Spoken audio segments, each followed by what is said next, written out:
Welcome to your friends. ഇന്ന് നമ്മൾ നോക്കുന്നത് കണ്ണൂരിൽ നിന്നും ദുബായിലേക്കുള്ള ഒരു ഫ്ലൈറ്റ് റിപ്പോർട്ടിംഗ് ആണ്. ഇത് പ്രത്യേകിച്ചൊരു സന്തോഷമുള്ളതെന്ന് പറഞ്ഞാൽ ഞാൻ എയർ ഇന്ത്യ എക്സ്പ്രസിന് ടിക്കറ്റ് ബുക്ക് ചെയ്യുന്ന സമയത്ത് നമുക്ക് ഒരു പ്രതീക്ഷ ഉണ്ടായിരുന്നില്ല പുതിയ എയർക്രാഫ്റ്റിൽ യാത്ര ചെയ്യാൻ പറ്റുമെന്നുള്ളത്. ഇപ്പോൾ ലേറ്റസ്റ്റ് ബോയിങ് 737 മാക്സ് 8 എന്ന് പറയുന്ന ലേറ്റസ്റ്റ് ഫ്ലൈറ്റിലാണ് നമുക്ക് യാത്ര ചെയ്യാൻ പറ്റിയിട്ടുള്ളത്. അതിൻ്റെ ഒരു ഡയഗ്രാണ് നിങ്ങളിപ്പോൾ കണ്ടു കഴിഞ്ഞിട്ടുള്ളത്. അപ്പോൾ കണ്ണൂർ ഇന്റർനാഷണൽ എയർപോർട്ടിൽ നിന്നാണ് ഞാൻ സ്റ്റാർട്ട് ചെയ്യുന്നത്. അപ്പോൾ അതിന് ഫ്ലൈറ്റ് ഷാർജയിൽ നിന്ന് വന്ന് ആളുകളെ ഓഫ്ലോഡ് ചെയ്യാൻ വേണ്ടിയിട്ട് എത്തിയിട്ടുണ്ട്. ഇനിയിപ്പോൾ അതിനുശേഷം നമ്മൾ ദുബായിലേക്കുള്ള യാത്ര ആരംഭിക്കാൻ വേണ്ടിയിട്ട് തുടക്കം തുടങ്ങി. ഇപ്പം നമ്മൾ ഏതാണ്ട് ബോർഡിംഗ് ഗേറ്റിലാണുള്ളത്.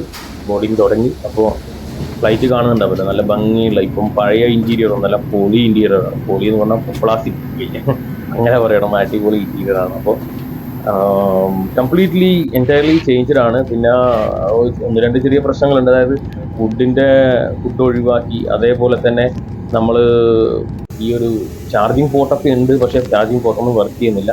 ബാത്റൂമൊക്കെ വളരെ നല്ല മികച്ച രീതിയിലുള്ള പുതിയ ബാത്റൂം സിസ്റ്റവും കാര്യങ്ങളൊക്കെ വന്നിട്ടുണ്ട്. നല്ല ഭംഗിയുണ്ട്. കംപ്ലീറ്റ്ലി ഫ്ലൈറ്റ് നല്ല രീതിയിൽ ഒരു മികച്ച ഒരു അനുഭവം തന്നെയായിരുന്നു. ഇപ്പം നമ്മൾ കണ്ണൂരിൽ നിന്ന് എടുത്തു, അതായത് പുഷ് ബാക്ക് ചെയ്യാൻ തുടങ്ങി. പിന്നിലേക്ക് റിവേഴ്സ് ഗിയർ ഇല്ലല്ലോ ഫ്ലൈറ്റ്, അപ്പോൾ അതിൻ്റെ അടിസ്ഥാനത്തിൽ പുഷ് ബാക്ക് ചെയ്ത് തുടങ്ങി. ഇപ്പം നമ്മൾ കണ്ണൂർ എയർപോർട്ടിൻ്റെ ആ ഒരു മനോഹരമായ ദൃശ്യം കാണുന്നുണ്ടാവും. കണ്ണൂർ എയർപോർട്ടിൻ്റെ ഒരു പ്രത്യേകത തന്നെ ആ ഒരു മനോഹാരിത തന്നെയാണ്. അന്ന് കേരളത്തിലെ എല്ലാ ജില്ലകളിലുള്ള എയർപോർട്ടുകളും അതുപോലെ തന്നെയാണ്. പക്ഷെ നമുക്കിപ്പം കണ്ണൂർക്കാരനാണെന്നുള്ളത് കൊണ്ടാവാം അങ്ങനെ തോന്നുന്നു.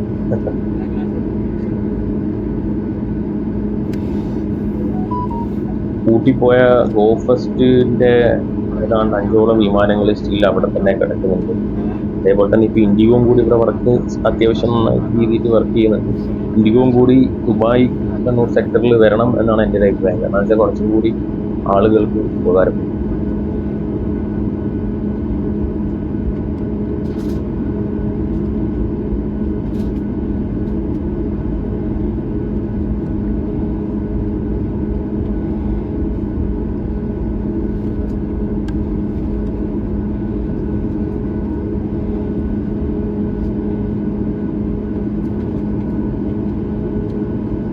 കണ്ണൂർ ഇന്റർനാഷണൽ എയർപോർട്ടിന് പോൾ ഓഫ് പോയിന്റ് പദവിയിൽ ലഭിക്കാത്തതാണ് മറ്റ് രാജ്യങ്ങളിൽ നിന്നുള്ള വിമാന കമ്പനികൾക്ക് ഇവിടെ ഓപ്പറേറ്റ് ചെയ്യാൻ സാധിക്കാത്തത്. അത് എത്രയും പെട്ടെന്ന് കൊടുത്ത് സഹകരിക്കണം. ഇപ്പം നമ്മളെ കേന്ദ്ര സഹമന്ത്രിയായിട്ടുള്ള 2 പേരുണ്ട് കേരളത്തിൽ. അപ്പോൾ 2 പേരും അതിശക്തമായി തന്നെ ശ്രമിക്കണമെന്നാണ് എൻ്റെ ഒരു അഭിപ്രായം. കാരണം വെച്ചാൽ ഒരു എയർപോർട്ടാണ്, വെറുതെ കിടക്കുവാണ്, നാട്ടുകാർക്ക് ഉപയോഗപ്പെടും. അതിലൂടെ എല്ലാവർക്കും, അതായത് ഇപ്പോൾ ചിലപ്പം അതിലൂടെ കുറേ BJPക്ക് വോട്ട് കിട്ടിയാലും അങ്ങനെയൊക്കെ ആലോചിച്ചിട്ട് വേണം കാര്യങ്ങൾ ചെയ്യാൻ വേണ്ടി. അല്ലാതെ ഈ ഒരു ജനതയെ തന്നെ ഒരു മറ്റൊരു രൂപത്തിൽ കണ്ട് ചിറ്റമ്മ നയം നടിക്കുന്നത് അത്ര നല്ല കാര്യമായിട്ട് എനിക്ക് തോന്നുന്നു. അതുകൊണ്ടാണ് ഞാൻ ഈ പറഞ്ഞത്. ഇപ്പം BJP വന്നാലും ആര് വന്നാലും ഇപ്പോഴത്തെ കാലത്ത് നമ്മളിപ്പോൾ എല്ലാവരും കണക്കാണ്.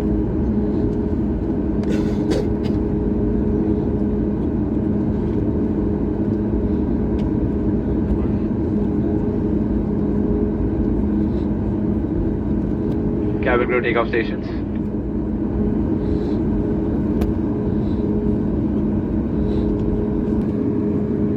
ഇപ്പോൾ പോയാൽ കാണാനുള്ള കാഴ്ചകൾ എന്ന് പറയുമ്പോൾ വളരെ നല്ല രീതിയിലുള്ള, എന്താ പറയുക, കണ്ണൂരിൻ്റെ താഴ്വാരങ്ങളും കാര്യങ്ങളൊക്കെ കാണാനുണ്ട്. അതേപോലെ തന്നെ നമുക്ക് കാണാനുള്ള കാര്യങ്ങൾ ഈ കണ്ണൂരിൽ നിന്ന് ദുബായിലേക്ക്, ഇപ്പം നമ്മൾ മൺസൂൺ സീസണാണ്, ദുബായിൽ നല്ല ചൂടുള്ള സമയമാണ്.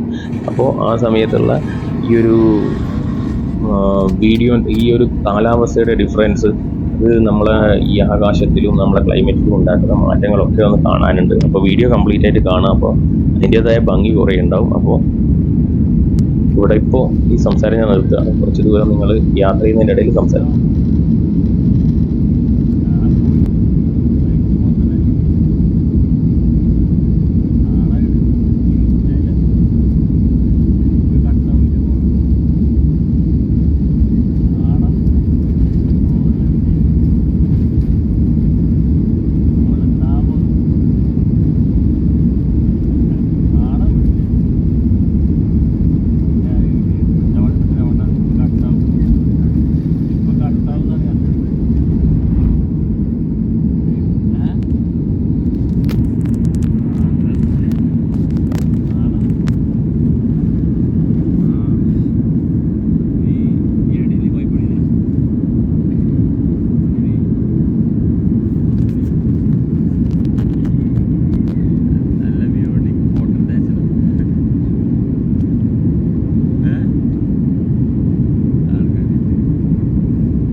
കണ്ണൂർ എയർപോർട്ടിൽ നിന്ന് ടേക്ക് ഓഫ് ആയിട്ട് 2 മിനിറ്റേ ആയിട്ടുള്ളൂ. പക്ഷേ കാണാനുള്ള കാഴ്ച ഒന്നുമില്ല. കാരണം അത്രയധികം മേഘാവൃതമായ ഒരു കാലാവസ്ഥയാണ്. നല്ല രീതിയിലുള്ള ടർബുലൻസും ഉണ്ട്.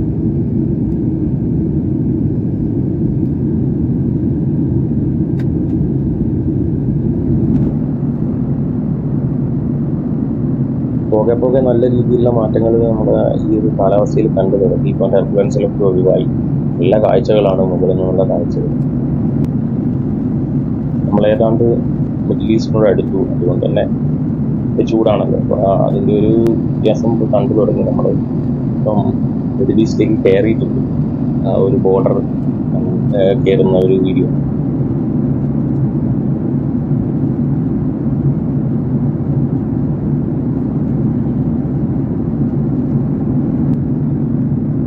താഴെ കാണുന്നത് മസ്കറ്റ് ഇൻ്റർനാഷണൽ എയർപോർട്ടാണ്. ന്യൂവസ്റ്റ് എയർപോർട്ടാണത്. പഴയ എയർപോർട്ടിനെ പുതുക്കി നല്ല അടിപൊളിയാക്കിയിട്ട് എയർപോർട്ട്.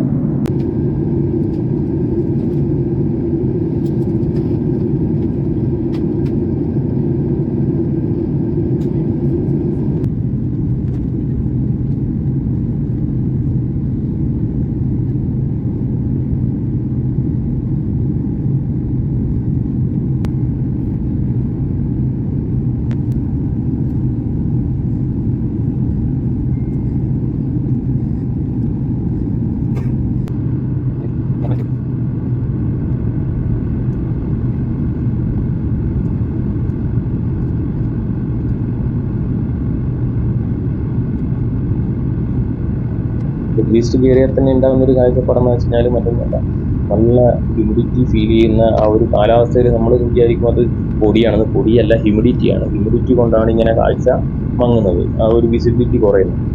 താഴ്ന്നു പോകുമ്പോൾ അത് മനസ്സിലാവും. നല്ല രീതിയിലുള്ള ഹ്യൂമിഡിറ്റി ഉണ്ട്. ഹ്യൂമിഡിറ്റി മീൻസ് ഭയങ്കര ചൂടാണ്. ഏതാണ്ട് 45 ഡിഗ്രിയോളൊക്കെ ചൂടുണ്ട്.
നമ്മൾ ദുബായ് ഇൻ്റർനാഷണൽ എയർപോർട്ടിൽ എത്തിയിട്ടുണ്ട്. ഇന്നത്തെ വീഡിയോ അവസാനിപ്പിക്കുകയാണ്. വീഡിയോ എല്ലാവർക്കും ഇഷ്ടപ്പെട്ടെന്ന് കരുതുന്നു. അതിന് ഇഷ്ടപ്പെട്ട ആളുകൾ ലൈക്ക് അടിക്കുക, അഭിപ്രായങ്ങൾ എഴുതുക. Okay, thank you.